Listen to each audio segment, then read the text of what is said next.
Olá, meus irmãos, a paz do Senhor. Eu sou o professor Jonas Mendes e você está em mais um podcast do Cenáculo do Saber. Nós estamos felizes porque neste momento estamos recebendo aqui o ilustre pastor Cláudio Gama, que é muito conhecido, né? Então dispensa apresentações, né?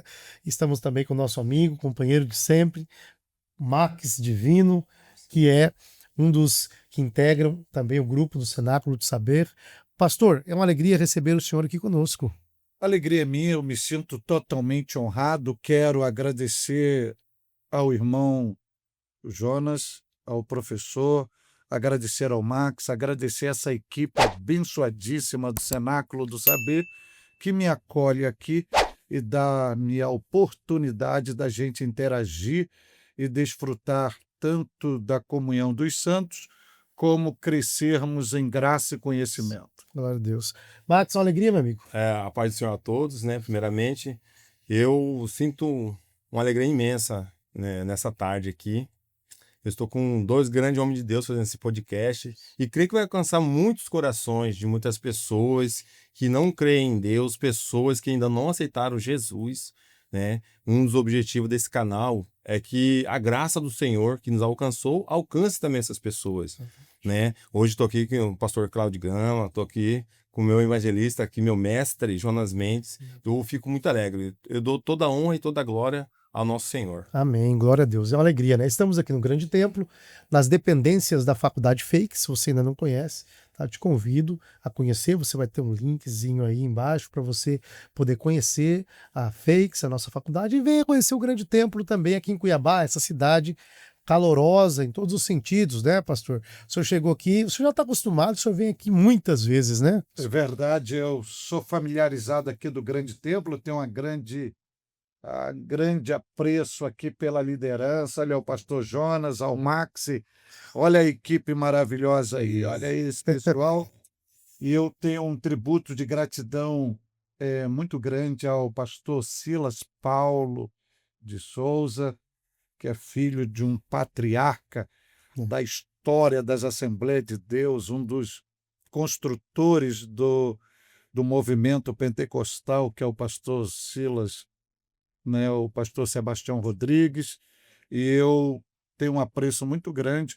E como hoje eu estou cooperando em uma das igrejas aqui do Ministério de Cuiabá, eu vim aqui hoje prestar minhas considerações, o meu respeito e pedir a bênção ao pastor Silas para poder estar cooperando com a igreja que o Senhor o tem confiado. Glória a Deus, o senhor é muito amado aqui. E a prova disso é que o senhor sempre tá aqui, né? Então, Maravilha. isso é uma coisa que realmente alegra os nossos corações, eu creio que o do senhor também, né? Mas, pastor, o senhor tem uma carreira ministerial muito já extensa, muito consolidada. O senhor poderia falar um pouquinho para a gente sobre essa carreira ministerial do senhor? Quantos anos na pregação, pastoreando? Quantos anos o senhor começou? Tá, eu estou aí no exercício do ministério há mais de 3 décadas. Há mais de 3 décadas. Eu tive uma experiência pessoal com Deus dos céus no ano de 86, uma experiência direta, uma experiência exclusiva, uma experiência personalizada. Eu tenho o hábito de dizer que eu não sou fruto de uma pregação, não sou fruto de uma igreja, eu não sou fruto de uma liturgia, eu não sou fruto de uma instituição. Eu sou fruto do ecoar pleno da voz de Deus. Eu ouvi literalmente Deus me chamando, e isso foi 2 vezes consecutivas no mesmo lugar, numa diferença de minutos. Literalmente ouvi a voz de Deus. E neste ato que Deus falou pessoalmente comigo, ele me deu o direcionamento para onde eu ir e para onde eu desenvolver o meu ministério. Então, isso foi numa noite de sábado, no ano de 86, e no domingo eu estava na igreja, confirmando apenas porque o pessoal na igreja pensava que eu cheguei ali como um não crente, que era a minha primeira experiência, e naquela noite só foi para confirmar a minha confissão de fé, que eu já havia sido evidenciado no dia anterior. E isso foi algo tão, tão miraculoso, porque a minha confirmação foi no domingo e na quarta-feira eu voltei à igreja. E eu estava na igreja e os dias de culto semanais, a frequência é mais dificultosa, ela é menor. E naquela noite, o líder da igreja ele deu oportunidade a uma jovem do conjunto da mocidade para cantar um hino. E no momento que aquela jovem foi cantar o hino, ela foi tomada por uma ação divina por meio dos dons espirituais na área do dom da profecia. E ela começou a profetizar.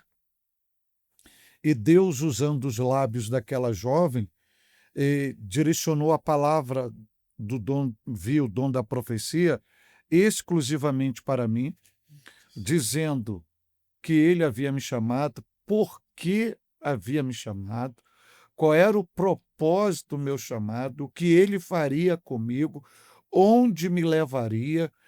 Ou seja, em 3 dias de crente, Deus já me deu toda a visibilidade do que ele pretendia comigo.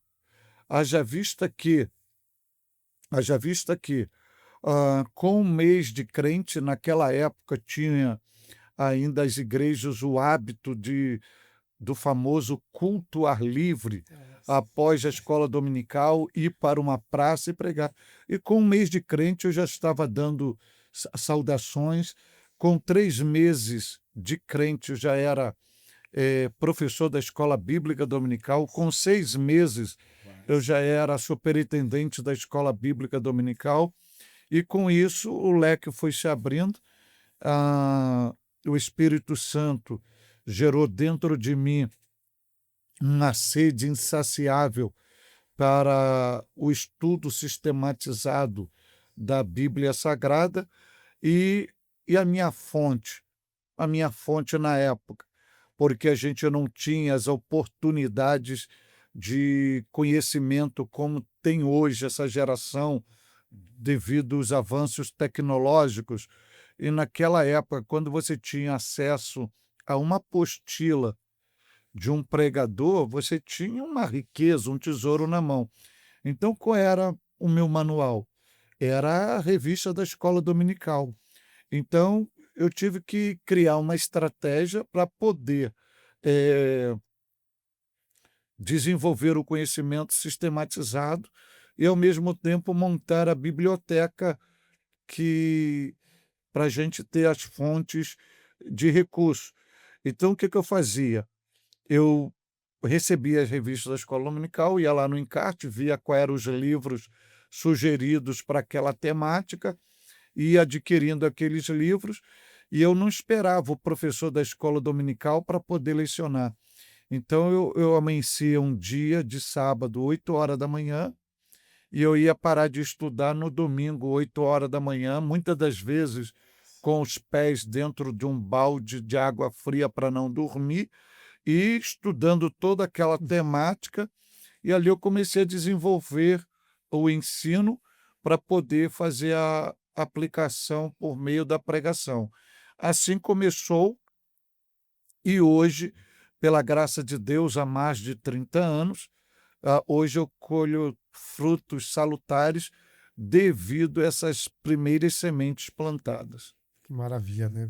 O chamado do Senhor aí, o senhor falando, eu estou pensando aqui, né? Como que o pentecostalismo é algo interessante, porque além de acreditarmos que o Senhor continua falando, que o Senhor, ou seja, Deus a revelação não se encerrou com as escrituras no sentido que Deus não fala mais pessoalmente, mas também Deus dá experiências, como deu para o Senhor também, que coloca o Senhor, inclusive, no mesmo caminho de grandes homens do Antigo Testamento que foram chamados com experiências particulares, mostrando que Deus é o Deus que chama pessoas para propósitos específicos, né? O chamado, por exemplo, A gente vê, lembra Paulo no Novo Testamento, mas a gente vê Isaías, Jeremias, outras pessoas que também, ao longo da sua jornada, Ezequiel, por exemplo, principalmente, também teve uma experiência extraordinária com Deus, né?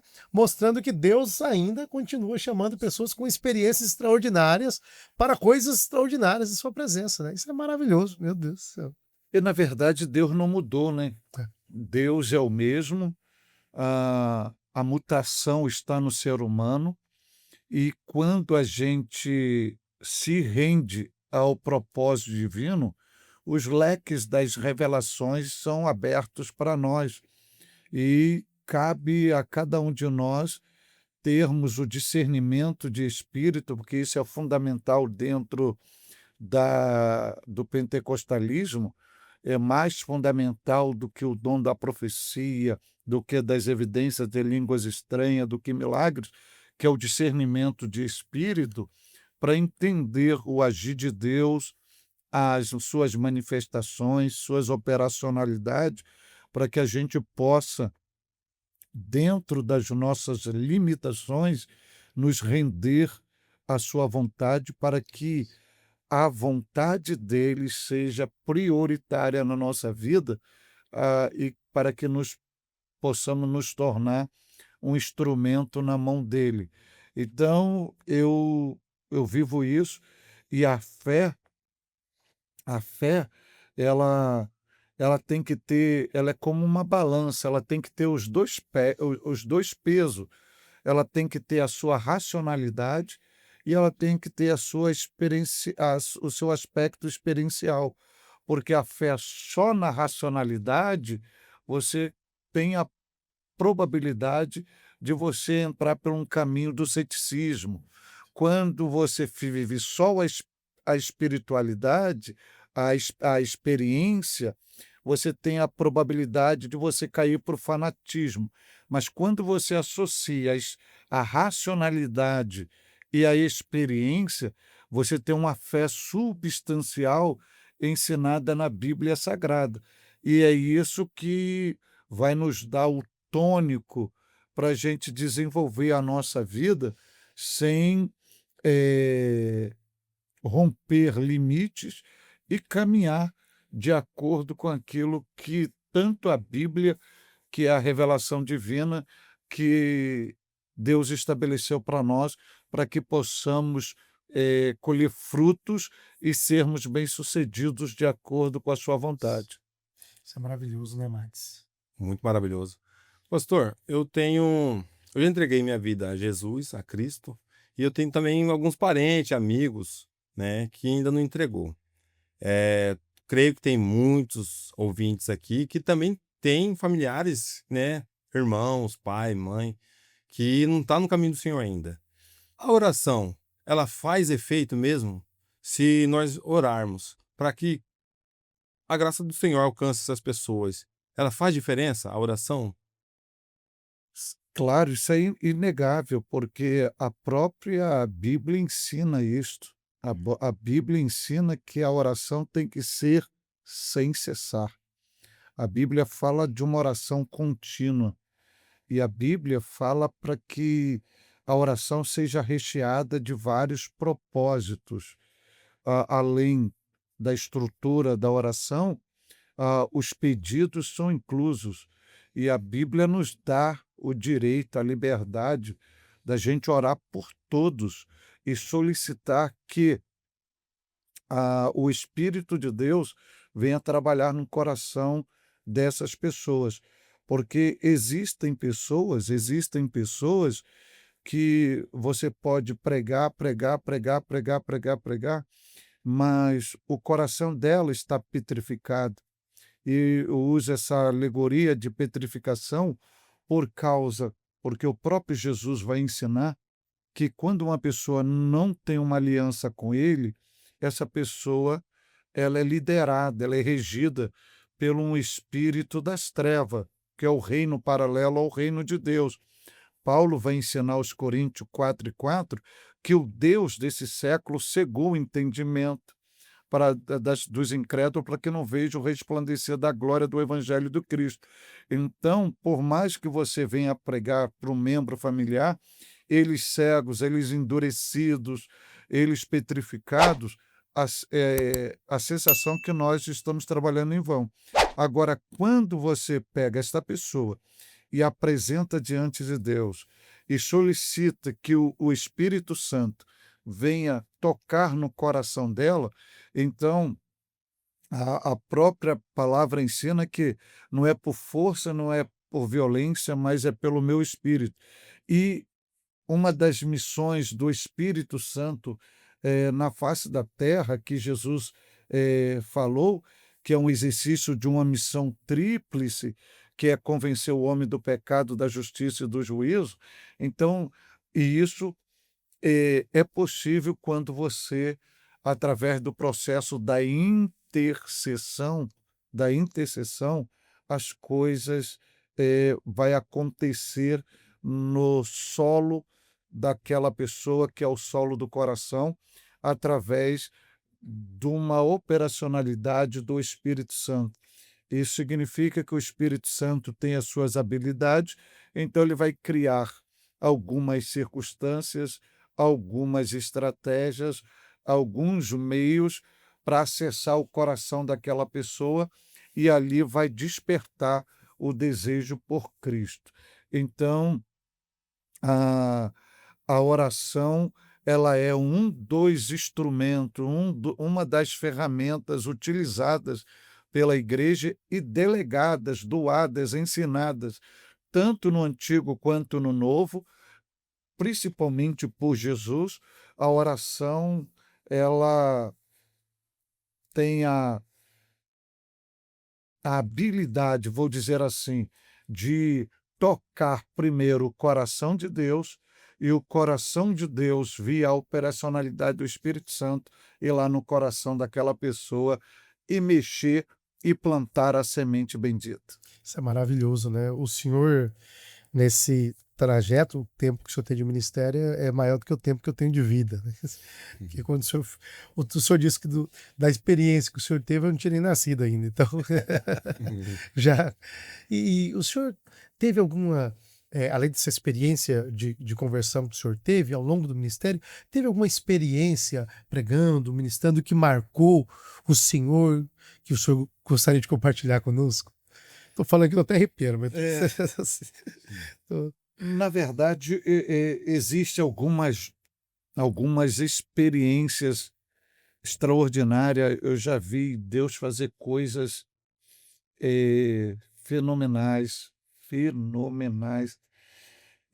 coisas tão extraordinárias que, que muitos ficaram boquiabertos pelo que Deus fez.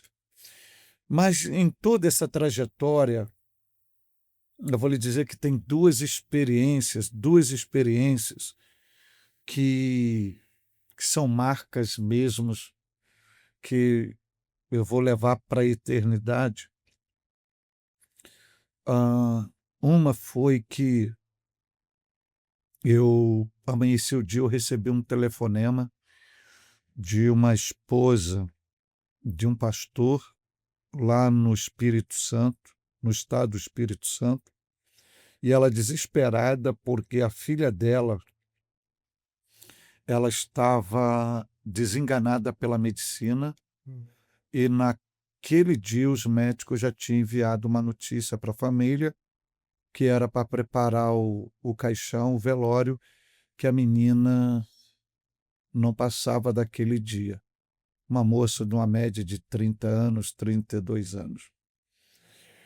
E naquele momento, ela desesperada, eu não tinha uma palavra para ela.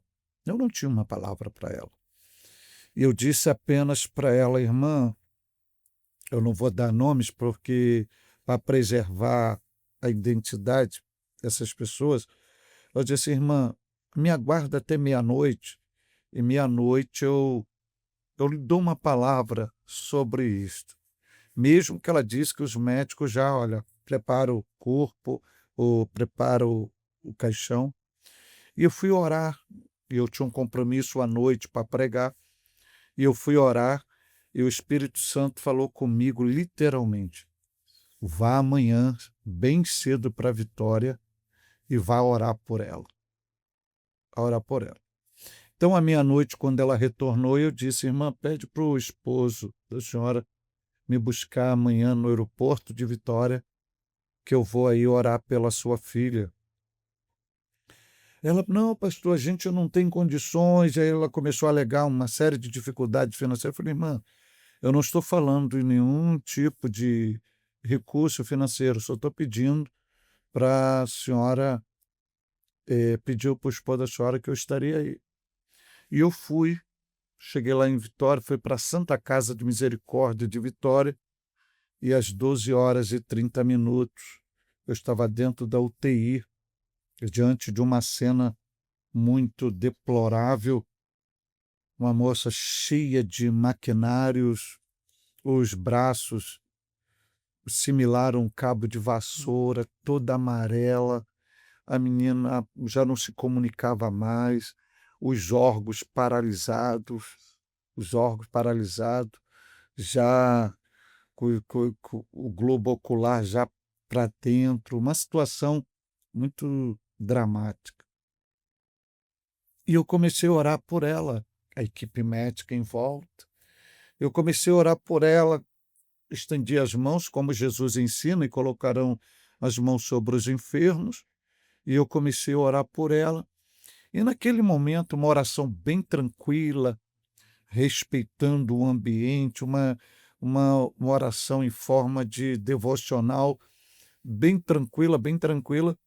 E eu percebi que a graça de Deus começou a fluir ali. Começou a fluir, e aquela graça de Deus veio como uma brisa, como algo muito suave, e eu percebi que aquela graça de Deus começou a me envolver e começar a caminhar no meu corpo, chegou nas minhas mãos, e minhas mãos sobre ela, Pai, e eu percebi algo divino. Eu terminei a oração, eu não podia falar com ela, nem com a família, que estava acontecendo um milagre, porque tinha uma equipe médica, a equipe médica já tinha dado o veredito, a menina já estava sentenciada à morte, e eu então usei uma parábola, e eu olhei para ela, citei o nome dela e disse: a fulano, você fará seu culto de ações de graças. Aí caiu uma lágrima desse olho esquerdo dela. Com muita dificuldade, ela levantou esse dedo da mão direita e apontou para mim que eu faria o culto de ações de graça. Terminamos a visita e no corredor do hospital eu disse para o pai dela: pastor, fica tranquilo que a sua filha vai para casa. Quando eu chego no aeroporto para retornar, quando eu estou chegando no aeroporto, o meu filho liga, meu filho de 20 anos. Pai, eu estou te ligando porque eu estou aqui no Detran para renovar minha identidade. Eu não consegui nem fazer assinatura. Eu caí com tanta dor e apaguei. Ok. Quando eu chego, ponho os pés no aeroporto, levantou um vendaval, um poeirão, uma nuvem negra cobriu o aeroporto. Os voos foram cancelados. Uma dificuldade, o mundo espiritual. Moral da história: levei meu filho ao médico. O médico pediu uma tomografia. Janeiro de 2013. Eu estava em Alto Laje, na Assembleia de Deus, no Espírito Santo, pregando no culto da jovem e ela cantando. Ela cantando. Então isso marcou, foi mãe de filho, está viva até hoje. Glória a Deus. Quando eu chego em casa na segunda-feira, tá meu filho chegando do urologista. Pai, estou vindo do médico. Ele quer falar com o senhor e com a minha mãe. Segurou a minha tomografia, mas eu já olhei o laudo. Meu rim direito está necrosado.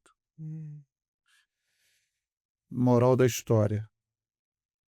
A jovem que orei por ela está viva até hoje, mãe de filhos, e agosto de 2023 aprove a Deus recolher meu filho, porque aquele rim necrosado nada mais era do que um câncer grau 4, linfonodo agressivo e comprometido, e Deus, de uma forma miraculosa, preservou meu filho por 10 anos, e quando foi agosto de 23, Deus, no exercício da sua vontade soberana, decidiu recolhê-lo. Então, essas são as duas experiências. E por que eu digo duas experiências que me marcam? Porque numa, você vê Deus decidido e falar assim, eu vou responder a oração. Na outra, que é o meu filho, Deus decidiu e falou assim, eu não vou responder esta oração. Numa, Deus diz, eu tenho um propósito para esta pessoa ainda aqui na terra. Para o meu filho, Deus diz, teu propósito na terra terminou. Eu tenho um propósito contigo agora aqui comigo. Então, no exercício da fé, eu digo que essa é a maior dor, é o maior desafio, porque você pregando, fazendo a obra de Deus, se submetendo ao Senhor, você vê Deus fazendo coisas extraordinárias através de você para abençoar terceiros. E quando você depende de um milagre dentro da sua própria casa, Deus silencia ou diz assim, não vou atender esse pedido. Então, porque eu tenho algo que teus olhos ainda não viram, teus olhos não viram, teus ouvidos não ouviram e nem chegou no teu coração. Então, essas são as marcas que eu digo que eu carrego e que impactou o meu ministério e a minha vida pessoal como cristão, no meu devocional, toda a minha prática, porque é nesta hora que você passa a descobrir quem é você passa a descobrir quem é Deus, porque se você não tiver uma convicção de quem é Deus, você entra em paranoia.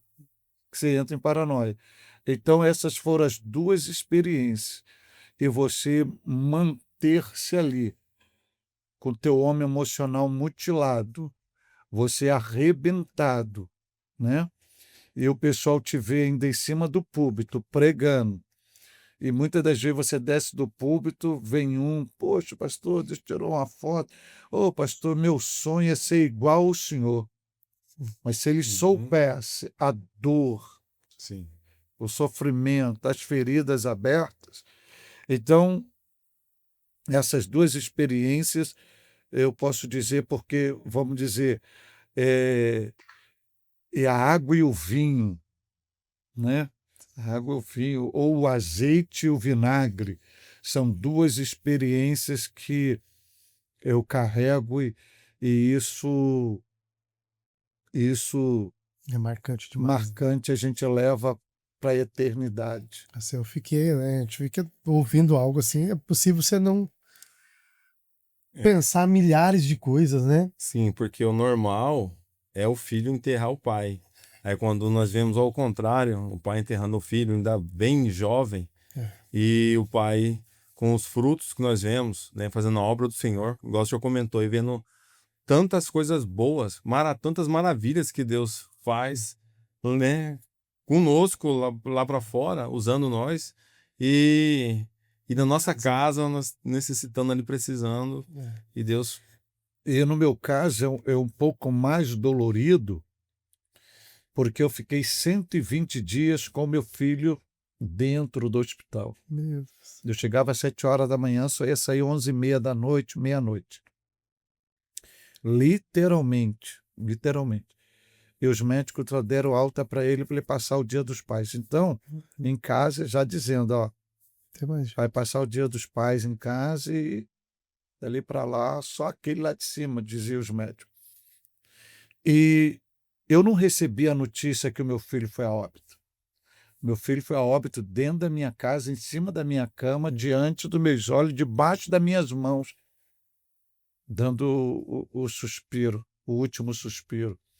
Então, você juntar os braços, as pernas, botar dentro do caixão e você ter que reunir a família e fazer um culto de ações de graça, agradecer a Deus por tudo aquilo, isso,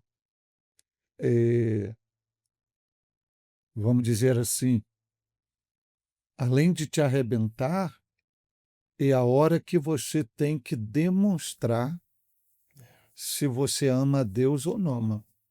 Se você tem aliança com Ele ou não. Se você o ama pelo que Ele é ou é apenas um interesse secundário. Então, em todo esse momento, foi um momento de dor, sofrimento, lágrima, porém também de ações de graças, reconhecendo a soberania divina em tudo. Agora, não é fácil, cara. Meu Deus. Não é fácil. É. Não é É fácil. o tipo de dor assim que a gente que não viveu, não tem ideia, né? E eu acho que Deus talvez faça isso no caso do Senhor, né? Até para mostrar, né, que o poder é dele, né? Porque o Senhor pregando em tantos lugares, vendo tantas pessoas sendo curadas, famílias sendo restauradas, né? As famílias recebendo, como Hebreus diz, recebendo de volta os seus mortos ali e tudo mais, mortos quase que mortos, como o caso dessa moça, né? Para a medicina basicamente já morta, e dentro da casa o Senhor vivendo isso e Deus, né, como que dizendo assim, olha, aqui eu não vou fazer, mas talvez para você entender assim que tudo que acontece lá não é por você, não é porque eu sou poderoso mesmo, é a minha mão, né? Isso deixa a gente mas assim, exige muita maturidade, o relacionamento com Deus tem que estar muito em dia Né? para poder você entender isso, porque eu acho que muitas pessoas aí podem acabar perdendo a fé, né? Deixando de acreditar em Deus. Por quê? O Senhor me usou para fazer tantas coisas, agora por mim o Senhor não faz, né? Como se Deus de alguma forma também devesse algo para nós, né? Porque é da nossa natureza às vezes pensar assim, né? Ô Senhor, o Senhor está me usando tanto, faz uma coisa aqui também, né? Então eu não sei como eu reagiria numa situação dessa e na verdade eu não gostaria nem de saber. Eu espero que o Senhor não me faça saber isso também, mas é muito forte só de ouvir isso. Eu conheço um pastor, um teólogo, um líder que passou por uma experiência similar à minha, só que no caso dele foi a esposa, e ele se revoltou contra Deus, se tornou um mendigo, um alcoólatra. Que loucura. Foi para debaixo da ponte, viveu num estado de miserabilidade e revoltado contra Deus. Tenho outra pessoa que tem experiência que te dizer que é esposa de um pastor que viveu uma experiência similar a mim, diz: orar por quê? Orar para quê? Se Deus não me ouviu e não curou meu filho. Então, o pessoal entra por esse caminho e você não pode julgar. Você não pode julgar por quê? Você não tem a dimensão Nossa, dessa dor, cara. A dor do luto, eu não sei se a gente pode comparar com outra dor, mas pelo que eu vivo, se você for olhar os teóricos da psicanálise, da psicologia, eles vão dizer que a dor do luto é, em média, para findar de 6 meses a 1 ano. Passou disso, já não é mais a dor do luto, é outro tipo de doença psicossomática. Mas isso é um É uma teoria, é um argumento teórico. Agora, quando você vive isso, a dor do luto não tem validade. A dor do luto não tem validade. Porque a sensação é que quanto mais tempo passa, mais ela se intensifica. E principalmente, mano, igual ontem, não, ontem à noite, eu fui orar com a minha esposa, fazer o nosso devocional, e antes de orar, rapaz, um amigo manda, rapaz, para mim, um amigo fora do Rio, saudades desse tempo. Quando eu abro, ele diz saudades desse tempo, quem era? Era ele com o meu filho, e o meu filho em 3 ambientes. Pô, quando eu bati aquele olho, batia na foto. Nossa. Você revive tudo, as lágrimas vêm. As lágrimas vêm. Olha, é algo que as palavras e não vai. E a dor do luto, vamos dizer, ela é tão cruel, por quê? Por mais que as pessoas que estão à sua volta são generosas, são educadas, são solidárias, ela chega para você e diz assim: oh, meus pêsames, meus sentimentos, minhas condolências. Ela está sendo generosa, mas ela está rebentando com o nosso homem emocional. Porque quando ela diz assim, meus sentimentos, minhas condolências e tal, o que ela está gerando no nosso homem emocional? Ela está deslocando o nosso homem emocional, conduzindo ele ao cemitério, ele abrindo a sepultura, trazendo o corpo de volta para reviver tudo de novo, cara. Pastor, a gente estava comentando, né, sobre essa experiência, como o senhor disse, experiência dolorosa, né, que o senhor teve, e aí o senhor estava usando uma palavra interessante, que são marcas, né? Eu estava me lembrando do apóstolo Paulo, né? Ninguém me inquiete porque traga em meu corpo as marcas de Cristo, né? Então esse chamado é um chamado exatamente para renunciar, né? Renunciar a tudo mesmo, né? E aí Jesus diz, né? Aquele que não amar a sua vida, ou seu filho, ou sua mais do que a mim. E é difícil para a gente, porque o nosso coração, né, ele se apega a tudo isso e a gente, né, sofre muito. Né? O senhor falando, eu lembrei do C.S. Lewis. O C.S. Lewis, quando ainda mais novo, escreve um livro chamado O Problema do Sofrimento, onde ele vai dar respostas filosóficas, respondendo David Hume sobre o problema do sofrimento, respostas filosóficas, teológicas, é uma maravilha. Depois de anos, aí alguns anos que passaram, ele se casou, a esposa dele morre com câncer, e ele fica na miséria, sofrendo demais, e aí as anotações dele viram depois um livro, né? Anatomia de uma Dor, um luto em observação. A minha versão é um coraçãozinho feito com flores mortas. Nesse livro, o Lewis diz assim: será que Deus é como um cientista que está em seu laboratório brincando com ratinhos e cortando eles e ferindo eles só para poder se divertir? Aí ele fala, quando você precisa de Deus, nos momentos mais difíceis, parece que Deus se oculta. Nas horas da felicidade, Deus está presente. Aí ele fala, mas quando eu procurei Deus na minha dor, a única coisa que eu ouvi foi uma porta trancada por dentro e nada mais.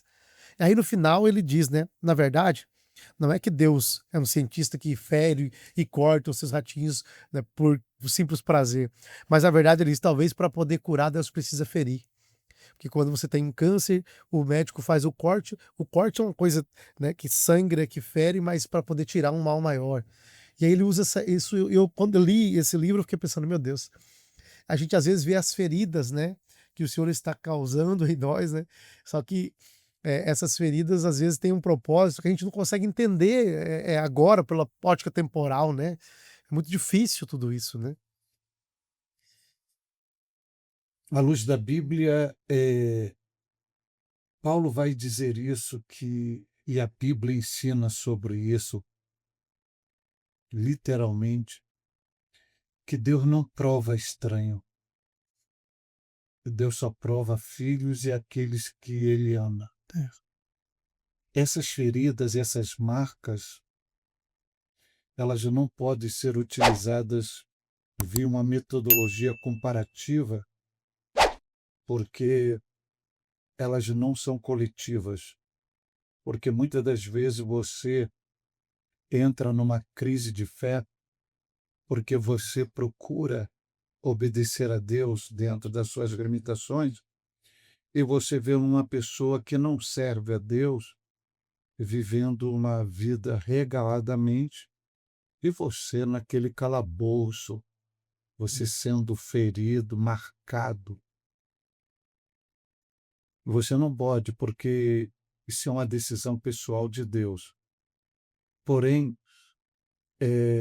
nas minhas fragilidades, no meu analfabetismo, eu não vejo isso como punição, como disciplina divina. Eu vejo isso como investimento, um investimento. Eu vejo isso como um crédito de Deus, ao ponto de Deus chegar e marcar, e essa marca, ele diz assim: eu estou te marcando porque você é meu. Porque a linguagem que Paulo diz que ele traz no corpo as marcas de Cristo, esta linguagem, ela tem pelo menos dois conceitos culturais onde Paulo vai se basear. Uma delas era a marca no escravo, e a outra dela é de um fazendeiro que compra os gados, compra o rebanho, e para que esse gado não se perca, então ele pega o símbolo do seu nome, manda fazer isso em ferro e vai dentro do fogo. Enquanto o símbolo não estiver incandescente, ele não tira. E quando está em brasa viva, ele vai lá no lombo do animal e sério, e abre aquela carne viva. Porém, depois que cicatriza, aquele animal pode estar onde for, que quem olhar para ele vai saber que ele tem um dono, que ele foi marcado. É. Então é a ideia que Paulo utiliza e é exatamente o que Deus faz com a gente. Deus, quando Ele quer nos levar a um nível mais alto, quando Deus quer nos dar uma experiência, Deus, Ele vai, numa linguagem bem popular, Ele vai nos quebrar. Ele vai nos quebrar. E Ele nos quebra porque no relacionamento com Ele nunca há prejuízo. A gente pode olhar como no meu caso, eu disse ontem, vendo a imagem do meu filho, quantas saudades, como se não faz falta. Porém, em Deus não há erro, em Deus não há equívoco, em Deus não há falha, e Deus não faz nada para nos prejudicar. A gente que não entende, a gente que não compreende, o próprio Deus fala em Isaías que os meus pensamentos não são os seus pensamentos e os meus caminhos não são os seus caminhos. Então a mente de Deus está além. Então, Deus, eu digo que eu só conhecia meu filho até os 30 anos. Eu não conhecia meu filho aos 31 anos. E Deus já sabia. Então aquilo que muitas das vezes a gente acha que é perda, Deus está nos levando a um ganho. E isso, vamos dizer, são as cicatrizes que Deus nos dá. E as cicatrizes são as nossas credenciais. Aquilo que a gente só pode falar daquilo que a gente vive. E é interessante o seguinte, aproveitando um gancho teológico, provavelmente os irmãos já ouviram que daqui da terra a gente não leva nada para o céu. Não é isso? Isso é repetido bastante. Isso é um equívoco. E a gente leva muita coisa aqui da terra para o céu. E uma das coisas que a gente leva daqui da terra para o céu são as nossas cicatrizes. A nossa cicatriz. E a prova disso, biblicamente, é Jesus se apresentando para Tomé, quando Tomé questionou, só se eu ver, olha aqui minhas marcas, Essas marcas ali. olha aqui minhas marcas. Então, as cicatrizes você leva para a eternidade. Você leva para a eternidade. Então, você leva consigo, porque ela é a sua credencial, sua identidade. As cicatrizes falam por você, né? E eu vejo tudo isso, apesar da minha dor, apesar do meu sofrimento, apesar da saudade profunda, mas eu vejo tudo isso, Deus entronizado. E eu já disse isso para ele e reitero aqui. Se Deus, nesse treinamento que ele fez comigo, se ele, em algum momento, ele pensou que eu ia deixá-lo de amar, ele pensou de uma forma distinta da minha. Porque, pelo contrário, mesmo ele me permitindo que essa dor, que essa perca viesse me mutilar emocionalmente, meu amor por ele multiplicou cada vez mais. E é isso que me faz caminhar, cara. Faz-me caminhar. Porque se você não tiver a convicção plena que Deus é a razão máxima da sua existência, que Ele é o centro de tudo, que você o ama, você entra pelo caminho da loucura. E existe um lance na Bíblia, eu escrevi até um livro sobre isso, que é a questão da mulher de Jó, propondo para Jó, né? Se você for pelas raízes das palavras, os grandes teólogos, grandes rabinos, né? Você vai ver que alguns defendem uma ideia que a mulher de Jó não falou aquilo, né? Na originalidade. Mas se você for ler os rabinos, os entendidos no assunto, a palavra que está lá, ela faz subentender exatamente isto. Ainda que ela tenha um significado, mas o entendimento diante do processo biológico, sociológico, de tudo que estava acontecendo, a palavra mais próxima para amaldiçoar é aquela. Então, na verdade, quando você analisa friamente a esposa de Jó, ela está num nível de estresse, de desespero, de descontrole tão grande que ela quer alívio, tanto para ela quanto para Jó. E o caminho para que ela descobre é o quê? Pô? Amaldiçoa ele para você morrer mais rápido. Exatamente. Amaldiçoa ele para você morrer mais rápido para acabar com isso. Aí é onde você vê a maturidade. Você vê aí, analisando psicologicamente e biologicamente, analisando isso. Essa postura de Jó, da mulher de Jó e Jó. A resposta de Jó para ela é o seguinte, quando ela diz assim, amaldiçoa a Deus e morre, Jó. Aí Jó olha para ela, Jó todo podre. Vocês sabem. Vou parafrasear a linguagem de Jó para ficar mais claro aqui para quem está nos acompanhando. Ele diz assim para ela, de Deus só receberíamos o bem, ou ele não tem toda a autonomia de permitir também o mal? Então eu não vou amaldiçoá-lo, porque ele rege o controle. Ele é o meu dono. Ele faz o que ele bem entender, ele está parafraseando. Sim. Agora, vamos analisar isso aqui biologicamente e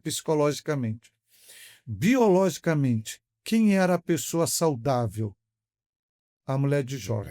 Biologicamente, quem era o podre? Jó. Jó. Mas emocionalmente e psicologicamente, quem era podre por dentro? É. Ela. Quem era o saudável por dentro? Jó.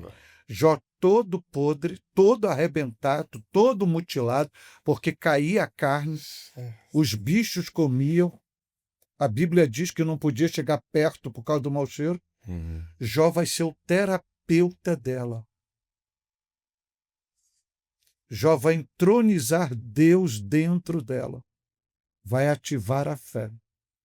Vai mostrar que quem reina é Deus, quem controla é Deus, a vontade que prevalece é Deus, que Deus é perfeito, Deus corrige o que ama, que Deus faz o que bem entende, que Deus não prejudica. Aí você vai no capítulo 13º de Jó, Jó vai dizer o seguinte: ainda que ele me mate, nele eu continuo esperando. Então ele não usou a dor dele, né, para poder fazer o mal para outra pessoa, né, como se tivesse justificado.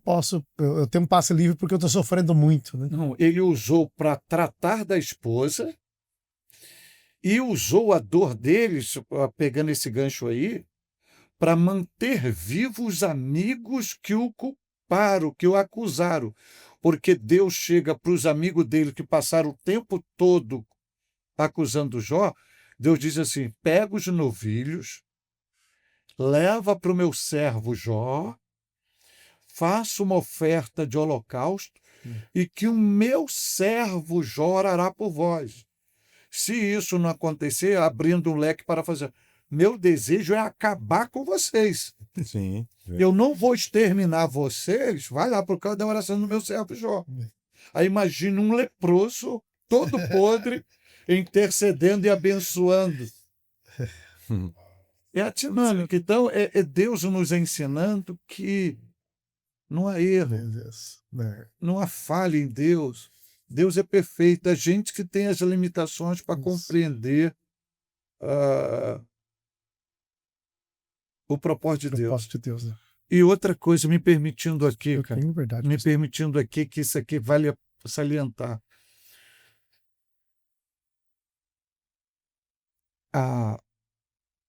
O cristianismo hoje, ou a fé cristã hoje apresentada ao povo, ou a devoção da que a gente ouve hoje de fé cristã, é uma fé, eu ia usar uma linguagem, mas eu vou mudar essa linguagem.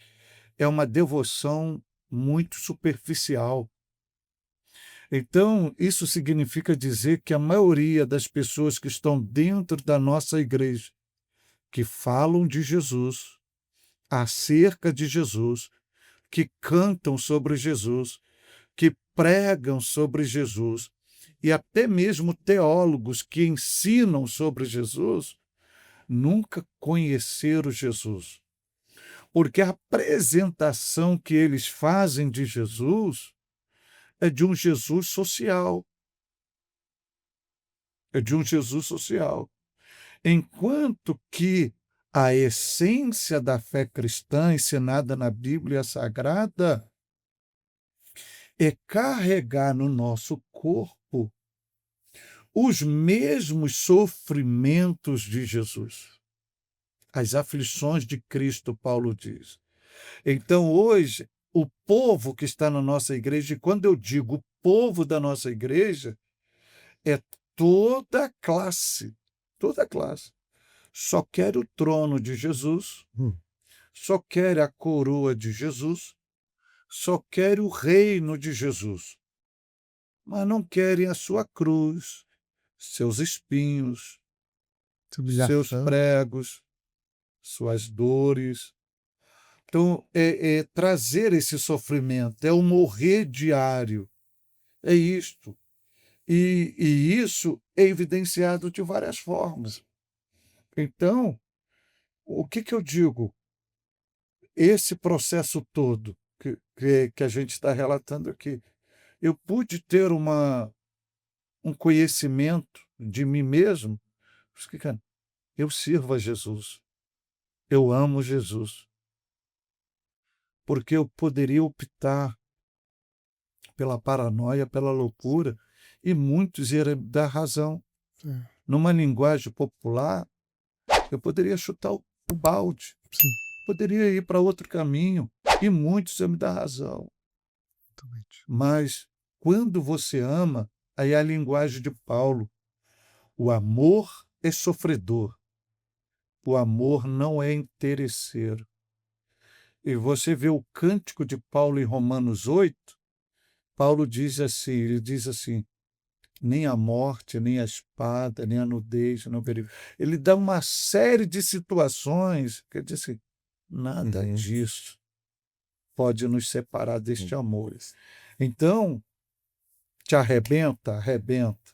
Você sangra, sangra. Você tem vontade de desistir?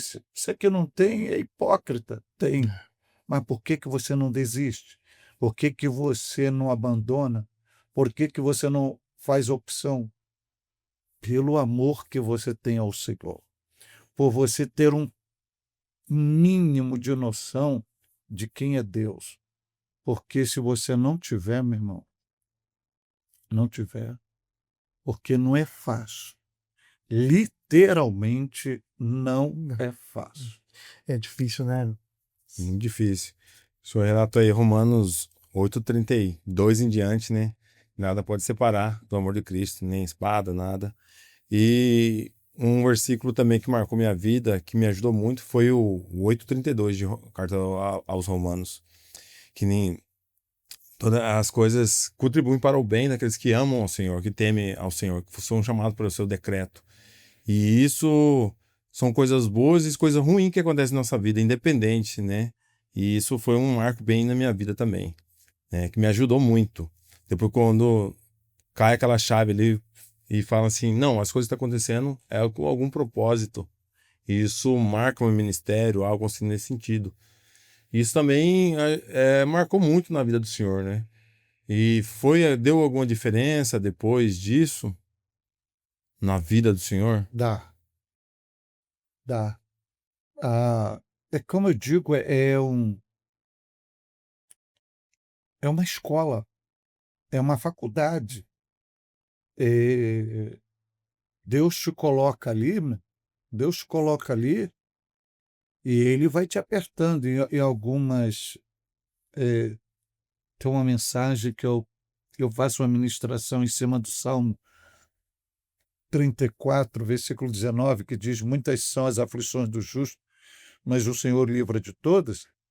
Tem um momento que eu digo que o peso da aflição é tão grande, que a gente se sente como uma cana na moenda. Você, por exemplo, se você chegar ali hoje em uma lanchonete ou alguém que trabalha com caldo de cana, você não vai perguntar a origem daquela cana, onde ela foi plantada, quem ela plantou, quanto tempo ela tem, por que que ela está ali. Você vai chegar assim e vai dizer assim, me dá um caldo de cana. Aí o operador também não viu como ela foi plantada, como ela cresceu, como ela foi cortada, como ela foi raspada, como ela chegou ali. Ele, sem mais, sem menos, vai lá e pega e joga na moenda. Você só ouve o estilhaço. Tá aí o caldo pingando. Aí você pensa, parou, né? Não, ele pega ela do outro lado, dobra a moenda. De novo. Aí você é doido para beber o caldo, ele cai do outro lado, dobra, ele só vai liberar quando ela não tem mais caldo nenhum. Ela é um bagaço. Talvez hoje eu vou pregar até Meu Deus. alguns só vai liberar quando não tem mais caldo nenhum. Quando mais caldo nenhum. Então, onde é que eu quero dizer? Muitas das vezes Deus faz isso com a gente, cara. Deus faz isso com a gente. Aí Deus vai, ó, morre. E isso é tanto bíblico, que quando você lê Isaías 53:10, está lá escrito assim, mas todavia, agradou ao Senhor moê-lo. Poxa, se o pai fez isso com o próprio filho, Filho gente, mesmo. o que ele não vai fazer comigo? para nos levar a um nível de Verdade. crescimento, de amadurecimento, de moldagem. Porque, na verdade, nós estamos num processo de transformação. A vereda do justo é como a luz da aurora, que vai brilhando sempre mais e mais, e 2 Coríntios 3,18 diz que somos transformados de glória em glória. E muitas das vezes nós não estamos de acordo com aquilo que Deus requer de nós. E Deus tem seus meios para que a gente vai. E, no meu caso, cara, foi um divisor de águas. Um divisor de água. Primeiro, hoje eu posso dizer igual a Paulo, eu sei em quem eu tenho crido. Eu sei em quem tenho crido. Eu posso dizer isso igual a ele, eu sei em quem tenho crido. Outro detalhe é saber que eu estou de pé pela graça dele. A graça dele. Então, muda tudo em você, cara. Muda a sua mensagem, muda a sua mentalidade, muda a sua devoção. Porque você vira numa linguagem popular, voltando a cano, você vira um bagaço. É. E esse bagaço, mano, você vira um bagaço. Sim. Só que hoje, você antigamente jogava o bagaço fora. Hoje não se joga mais bagaço. Hoje do bagaço da cana, amor, se faz material para construção civil, e algo muito interessante, descobriram que no bagaço da cana tem energia. Aí. Meu Deus. Então, quantas vezes a gente não amanhece o dia e diz assim, Hoje Hoje eu tô um eu bagaço. sou um bagaço. Aí Deus olha e diz, ainda tem energia. Tem porque, e isso é bíblico. Porque Perfeito. quando você lê os heróis da fé, tem uma linguagem paradoxal que diz assim, que os heróis da fé tiraram força da fraqueza. Né? Pô, como que você pode tirar força da Sim. fraqueza, cara? Verdade. Então, é você chegar ao teu limite e dizer, acabou. E Deus, não. É como uma pessoa cavando o poço. Deus, cava um pouco mais, que aí tem força. Ainda tem algo aí dentro, tem energia aí. Então, é o que nos motiva a caminhar, cara. Pastor, e o senhor, diante da situação, né, Paulo fala aos Tessalonicenses, né, que eu não quero que vocês sejam como os demais, que não têm esperança. A esperança do céu, do reencontro, da vida, né, da eternidade, ela é algo que sustenta o Senhor? O senhor encontra algum conforto nisso? O céu hoje ganhou uma outra dimensão para o Senhor, não diante de tudo isso? O que o senhor pode me dizer sobre isso?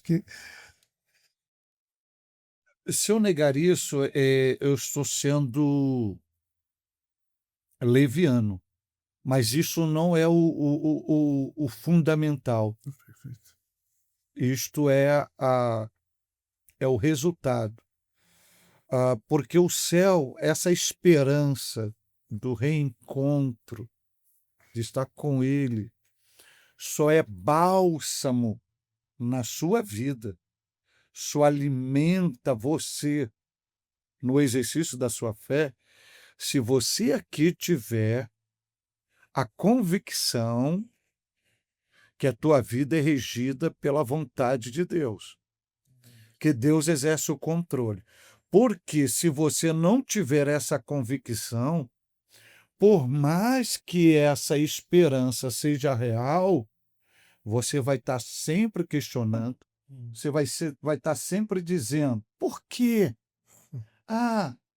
Por que levou? Por que fez isso comigo? Por que não deixou comigo? Por que foi cruel comigo? Pastor, uma coisa que eu não posso deixar de perguntar, o senhor foi militar, né, da aeronáutica, um tempo. E como que era isso lá para... Uma vez militar para sempre.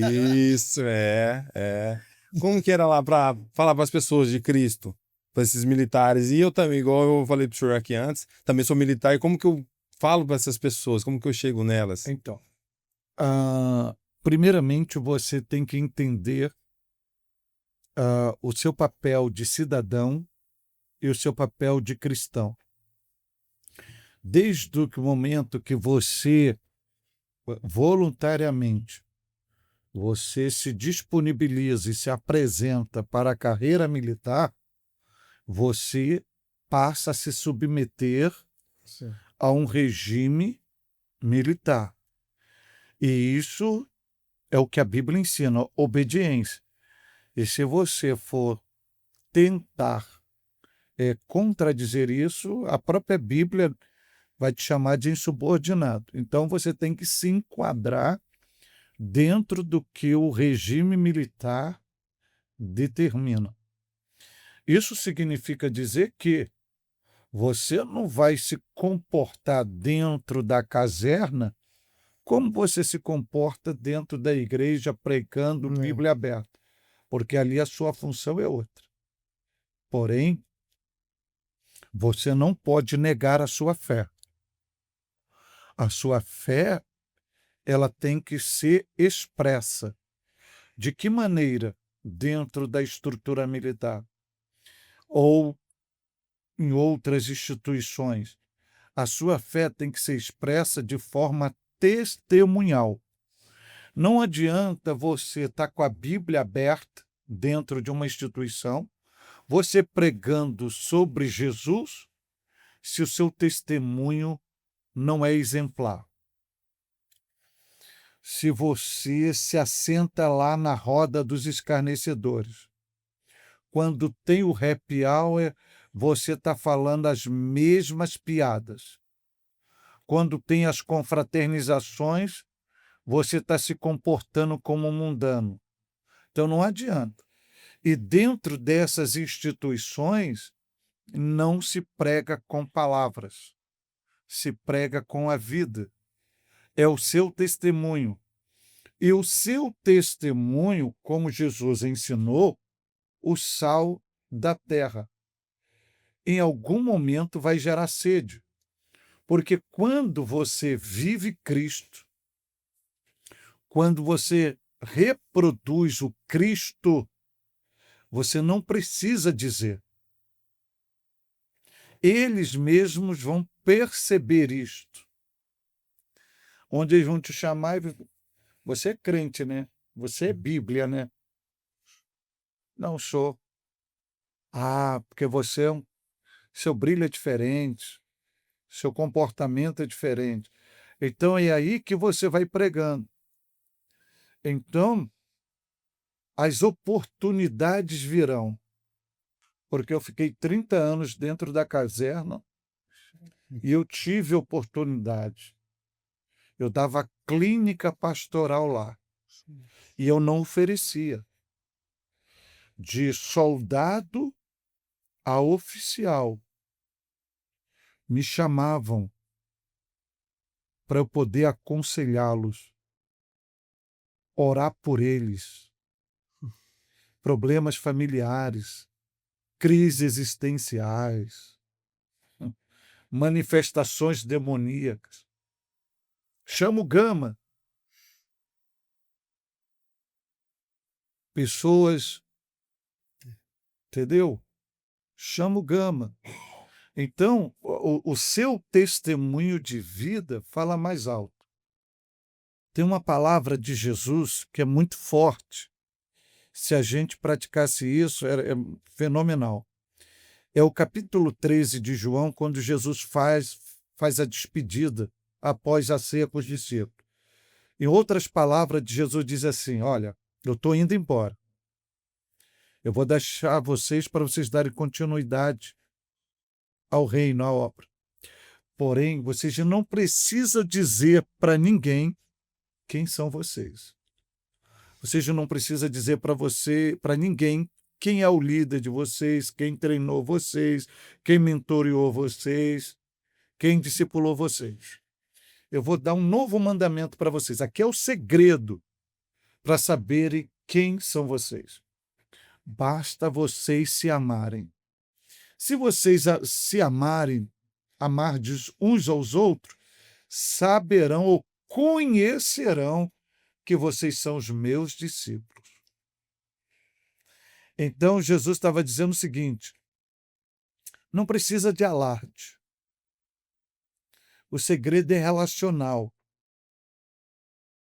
No amor, nesse interrelacionamento, saberão que vocês são os meus discípulos. Então, o que é isso dentro da caserna? É você saber entrar, é você saber sair, é você saber respeitar o espaço do outro, para que o teu espaço seja respeitado. Mesmo que você tenha uma autoridade, por exemplo, uma autoridade acima de você, e aquela autoridade conta uma piada profana e a tropa, para agradar, sorri. Você, como cristão, você mantém a sua postura. Não há nenhuma expressão emocional. E se a autoridade lhe questionar porque você não sorriu e os demais sorriram, você vai se comportar como subordinado, vai se colocar na posição de sentido, prestar continência, dizer para ele: Senhor, porque esse tipo de linguagem fere os meus princípios. Pronto, você continua na mesma. Eu tenho quase toda a certeza que na próxima ele vai pensar 2 vezes de contar. Sim. Ou, quando o grupinho tiver aqui, ó, não chame o Max. Deixa o Max lá. É uma forma dele dizer que vamos respeitar o cara é diferente. Sim. Agora, no momento que você senta na roda dos escarnecedores, você nem pode mais falar de Jesus, porque ele joga na tua face. Pô, que crente é você, cara? Sim, verdade. Crente é você, cara. Todo mundo, né? Então, o segredo ali é o testemunho, a pontualidade. Então, eu costumo dizer que o cristão dentro da caserna, se aqui fora ele tem que ser um exemplo, lá ele tem que ser dobrado. Então, é a pontualidade no horário, é a melhor farda dentro do padrão. Sim, é isso mesmo. Barbeado, formatura. Então, dentro da linguagem militar, não fazer corpo mole. Sim. Então, quando você dá o exemplo, as autoridades percebem.